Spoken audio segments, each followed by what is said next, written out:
Hi, and welcome to The Existential Coach.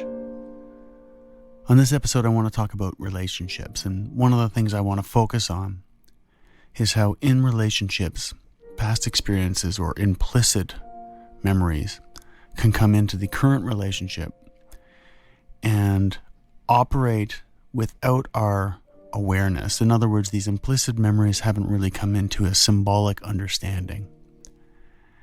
And what this means is we feel a response, an effect, in a way that is so vivid that we react implicitly, and we become so engrossed and, in a sense, kind of trapped in that implicit experience, which again is so real to us, that it becomes impossible to distinguish it from the events that are going on here and now. Now, of course, we do in some way distinguish, or we may in some way distinguish between experiences that we've had in the past and experiences that we are currently having. However, the way in which we do that can overlap. So we may be aware that past experiences growing up, that could be family related, it could be experiences we've had in school, various different relationships. We can be aware that they have impacted us and that they are playing out in various different ways. Even being aware of that, we can minimize or in some way kind of bracket the totalizing effect that this or these experiences may have had. We may say, yes, it's affected me to a certain point or a certain degree, but beyond that, and then we say we're now accountable, or we've worked through it, or we've done whatever we've done to move past or to be beyond. And the key here is the idea that we are getting over things. In a way, it's almost like saying, well, I did that grade, right? I did that test, I did that certification, I did that thing, and now I'm done. I'm moving on to the next thing. However, these implicit memories and experiences don't operate in the same linear way that we might think of explicit memories operating. So with an explicit system of thought, we are in a way dealing with a linear conveying of information. We're going from 1 to 2 to 3 to 4. However, when we get into explicit, we're moving out of the symbolic and we're moving into this very emotional. And by emotional, I'm not saying, happy, sad kind of emotions. I'm talking about this embodied response, which includes things like fear, terror, anxiety, stress. These kinds of affects that are instinctual insofar as they are our first responders to a situation. And they are necessarily our first responders because a part of the evolutionary and our development as well, these function as a way to protect us, to be a primary response in a situation. So as an example, if there's a car coming and you need to jump out of the way, and I've used this example before, you don't need to have a philosophical debate about whether or not cars hitting you will be good, bad, or in between. You need an implicit response system. And so this implicit response system comes about because we are trying to understand and react to the world where chaotic things, unknown things, complex things are happening all the time. And we, of course, want to preserve our existence, which is to say we want to not get lost in death or nothingness or emptiness or the void. And so what we do as a result is we try and respond and then create some frame around what that was to make sense of it. This falls into the category of negative bias, where in negative bias, what's happening is we are realizing the effects of something negative and therefore biasing our future experiences towards the negative in an effort to protect ourselves against something negative happening to us, hence a negative bias. And so in it being a negative bias, its design, again, is to help us, right? It is to give us a sense of safety and security, to say within ourselves that we are protected and we are okay. All of which is operating within an understanding of our existence.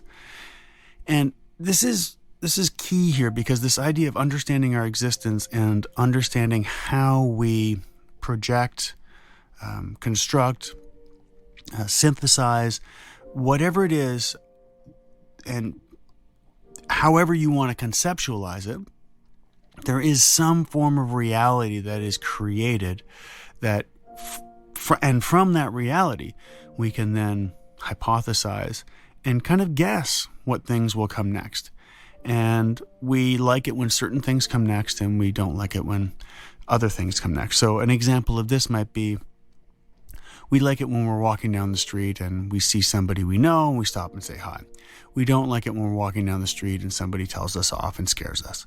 So we want to imagine these positive things happening and have those realized because they affirm our reality. However, if we go back to this same example and we use this point of being contradicted, so we're walking down the street and somebody threatens us, we're going to have some kind of implicit response, a shock to what that experience is. And so in that shock, we pull back, right? We remember it in our body that this is a jarring situation.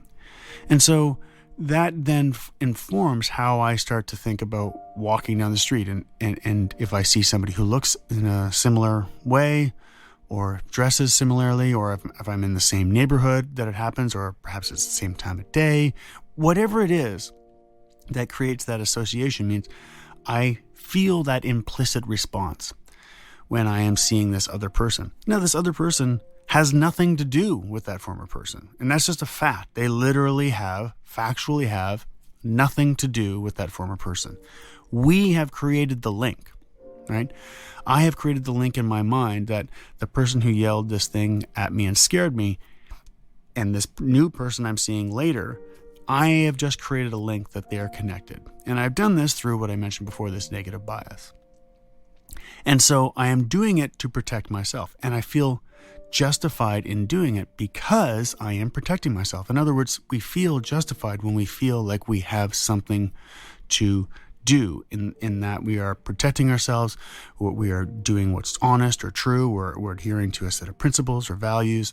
Whatever it is, we are then foundationally set within this ideology. And this ideology is operating as a way to kind of galvanize our belief system in a way that we can then operate understanding that this is good, this is bad, this is right, this is wrong, and so on and so forth. And moreover, it's operating in a way that allows us to think, I should do this. I should, walk away from this person, or yell at this person, or whatever it is. I should do this. So, just to think about this from a more holistic perspective, we've created this understanding in a way to self-preserve, and that has been based upon an implicit response that we are then translating into some kind of implicit reaction, that we then operationalize within some explicit form of understanding. That explicit form of understanding being, well, next time I will turn the other way, or I will yell at the person, or I will do whatever I'm going to do. And then that is fortified when we see somebody else who factually has nothing to do with that other person, but we have linked the two of them. So what this means is we have an implicit response that is then enacted in some way, being that response. We then in some way utilize or understand that response as such, meaning we take it to be the right response, the good response, the necessary response, the absolute response.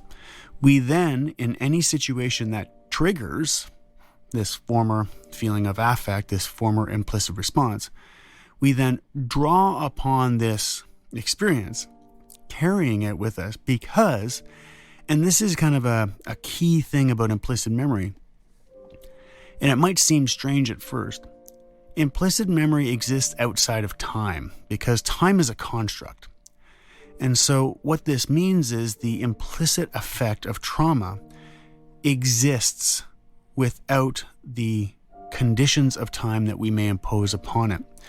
This is why when people say, oh, well, that thing happened to you a long time ago, you should be over it, is completely irrelevant.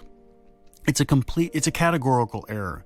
And the reason why it's a categorical error is because it's imposing this synthetic form of knowledge, which is time, upon an implicit experience, which is outside of time, and then saying because a certain amount of time has happened, we have then been able to say, or we are now able to say, you should be over it.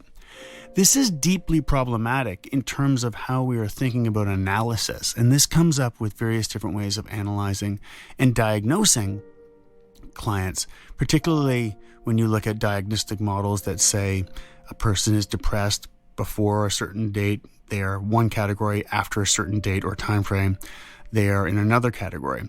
So let's say it's 6 months. Below 6 months, mourning or grieving is considered okay, but 6 months plus a day, you start moving into it's no longer okay, it has a new label. Well, that's kind of the old philosophical argument.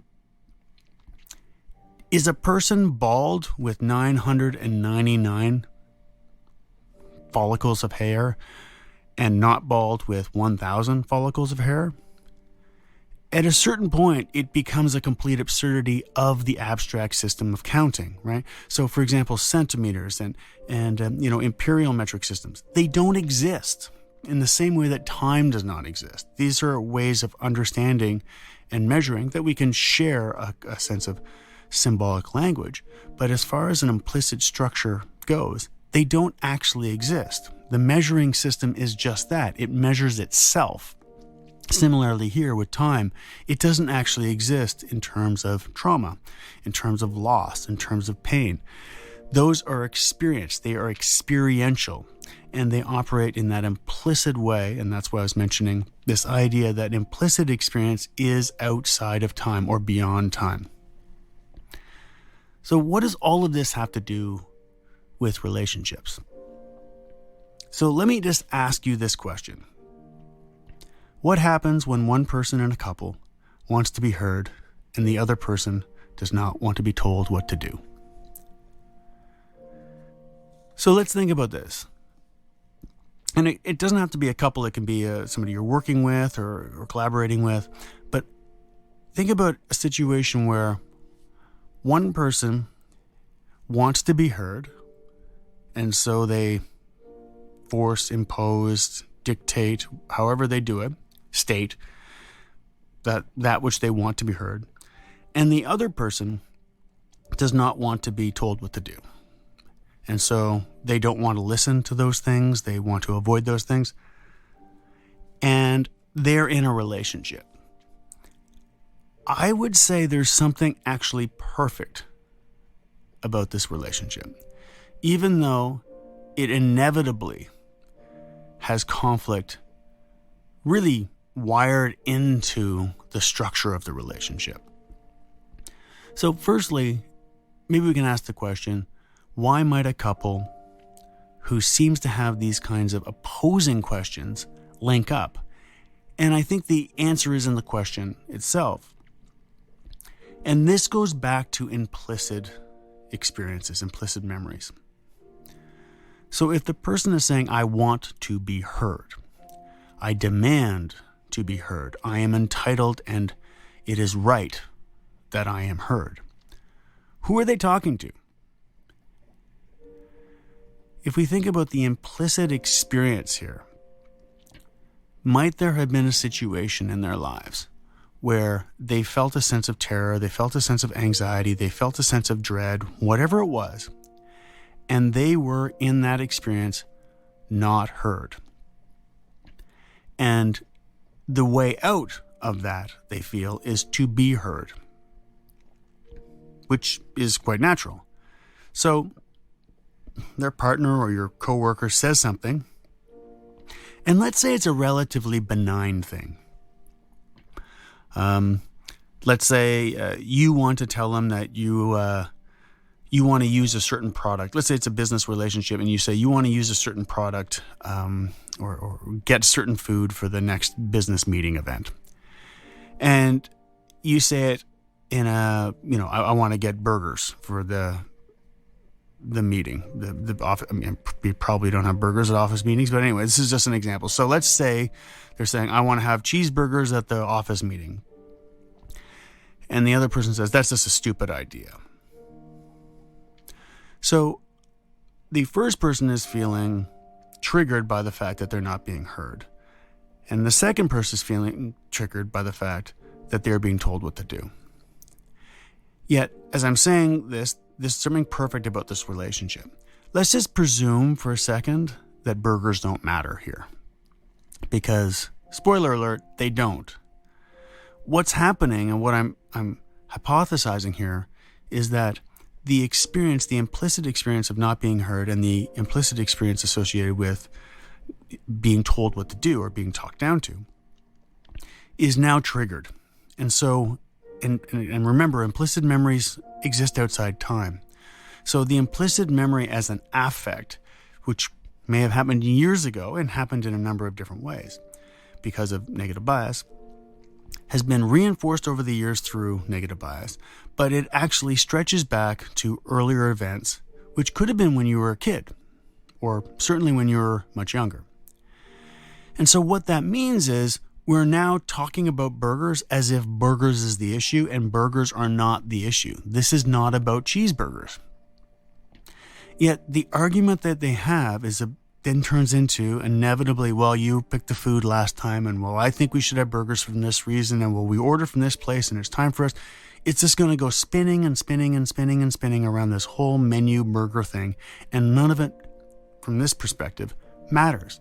And the reason why none of it matters is because it's a complicit way to avoid the underlying vulnerability of re-experiencing the initial wound, which was the phenomenon of being unheard and the phenomenon of being spoken down to. And these experiences have become so ingrained, the pattern is so strong that anything that triggers them, and affirmed through negative bias, that anything that triggers them sets in motion the affect from the original wound. It's a reliving because, again, implicit memory exists beyond time. And so we're definitely not talking about burgers, because if it matters that much, if burgers matter that much, what would happen if the stakes were higher?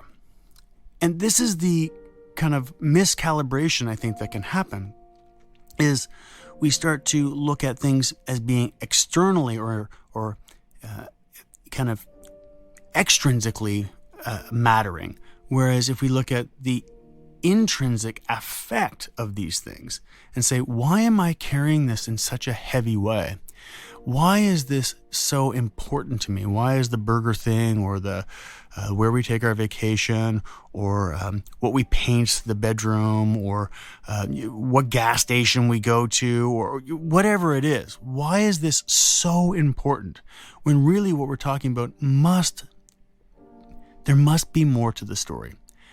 And so now I want to circle back to this idea I mentioned momentarily a moment ago about how vulnerability becomes this kind of let me say this another way. The two parties, the two people, the couple, the business partners, or whatever they are involved in a kind of complicity to, without saying it, to not talk about that which makes them vulnerable. And in avoiding this together, they kind of agree to this facade of arguing about the burgers or the paint color or all these kinds of things. And in so doing, they become complicit in avoiding the fact that there is this wound. So, how do we start to move beyond these forms of avoidance and start to move into these feelings within ourselves and mend and heal and process?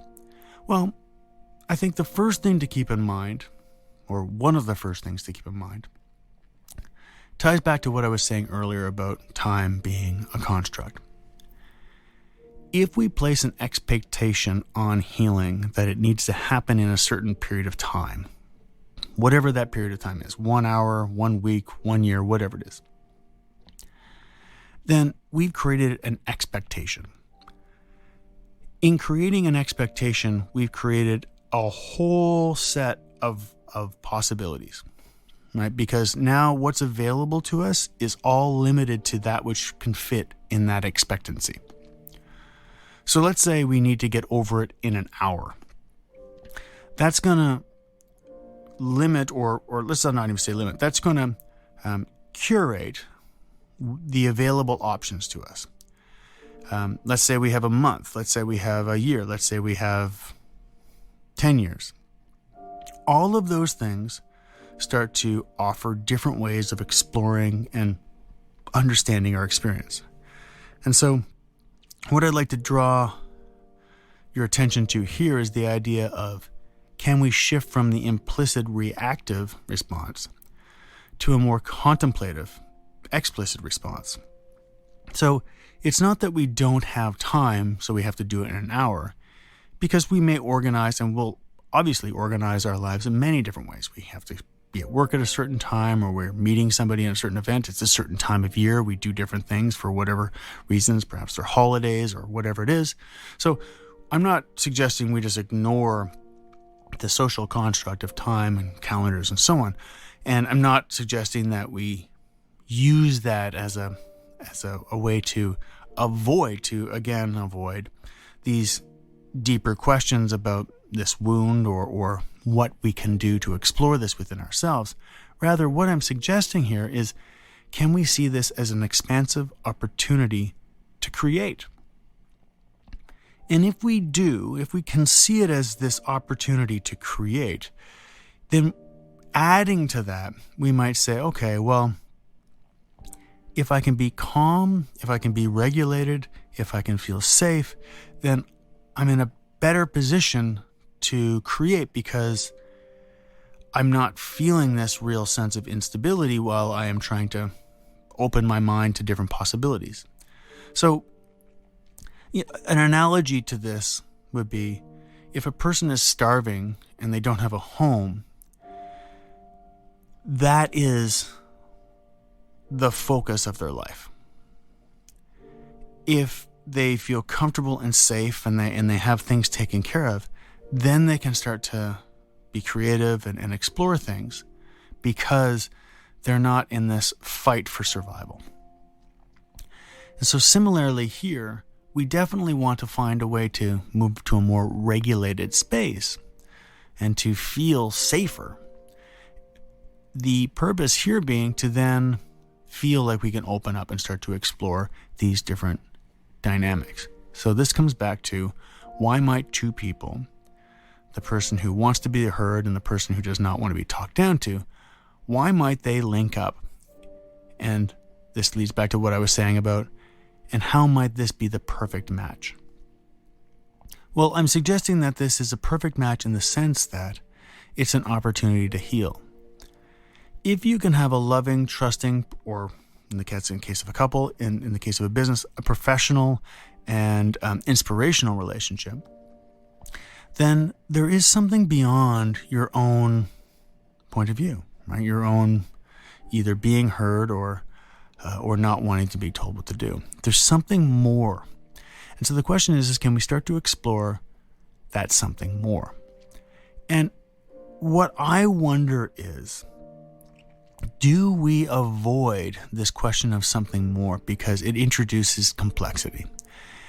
And does this, given the amount of time we have, maybe the amount of resources, be they financial, be they mental, whatever they are, we want something to happen in the moment, but the idea of long-term thinking, of working with an idea like this for the rest of our lives is simply too overwhelming. So we opt for a way to avoid. Yet, I think there's something organically at work here, at least potentially so, when these relationships, these linking up of these seemingly opposite forces, almost find the lock and key that it may be challenging, it may be confusing, it may be frightening, but what it does, if they can actually work together, if they can surrender and become one, they actually open up to the vulnerability that was experienced as being synonymous with pain and hurt and shame and guilt and all of these different things. Because if a person was shamed or not allowed to feel, so being vulnerable was perceived as like a weakness or something that you couldn't be trusted, whatever it was, then in that experience, vulnerability is linked to something else that's more, let's just say, nefarious. And that's why this idea I was saying earlier about how, in the example of me walking down the street and I have this bad experience with a person, and then every time I walk down the street and something triggers that in my mind says they're similar, I evoke that feeling is evoked within me, and then I then project it onto that person, which is factually incorrect. Similarly here, it keeps on coming up in what we call an enactment. And when this thing keeps on coming up, when it keeps on being re-experienced, we are feeling this repetition because it hasn't been brought into symbolic time yet. And so what I mean by that is we are trying to find the story of this experience. And so if we think about what's going on, and let's just say a couple where one wants to be heard and the other won't be told what to do, the opportunity here, it seems to me, is to explore a narrative where the individual who wants to be heard understands the experience of not being heard, and therefore, most likely, the experience of being talked down to because they had that experience. They then identify that experience with the partner who's feeling like they're being talked down to, which then they can start to identify that feeling of, well, they want to be heard and they want to be respected, and they can understand within themselves what that feels like. So then they start to attribute that to the other person. Notice what's happening. Whereas in the example of me walking down the street becoming frightened, I attributed the negative response to somebody. Now in this relationship dynamic, I'm starting to say, what if we flip it and start to attribute through our own pain the positive response? So understanding we're coming from the pain understood with our empathetic connection that is then transferred positively like a charge. I don't mean positive like happy, sad. Positively like a charge to the other person. And that is forgiving in the sense that a branch is forgiving in the wind. It moves with the wind. So we are no longer the rigid self. We are a flexible self. So just to kind of sum this up, we're in a relationship with somebody. We have an expectation. They have an expectation. That has controlled the parameters of our experience. We learn that through a sense of urgency, through implicit memory, and all of these different things that were going on within us. And then from there, what we did is we started to, as opposed to project out, explore that which was in and that which is within ourselves, and acknowledge that maybe the other person is feeling that which haunts me.